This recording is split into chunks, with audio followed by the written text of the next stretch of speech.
రామాయణం స్ఫూర్తిగా తీసుకుని మధ్యప్రదేశ్కు చెందిన ఓ మహిళ వివిధ రంగుల ప్రతిమలతో ఓ ధనస్సును రూపొందించారు. జబల్పూర్ నివాసి అయిన అనుశ్రీ విష్ణోయ్ గుప్తా సుమారు 5 అడుగుల పొడవైన విల్లును తయారు చేశారు. దాదాపు 25 చిన్న శిల్పాలను ఉపయోగించి తయారు చేసిన ఈ ధనస్సు పవిత్రమైన రామాయణంలోని కీలక ఘట్టాల్లో ఒకటైన సుందరకాండను వర్ణిస్తోంది.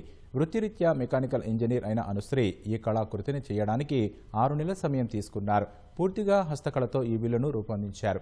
భవిష్యత్తులో తాను తీర్చిదిద్దే కళాకృతులు అయోధ్యలోని రామ్ మందిర్ వంటి ఆధ్యాత్మిక ప్రదేశాల్లో చోటు సంపాదిస్తాయని, ప్రజలు వాటిని వీక్షించి ప్రేరణ పొందుతారని ఆశిస్తున్నట్లు అనుశ్రీ తెలిపారు.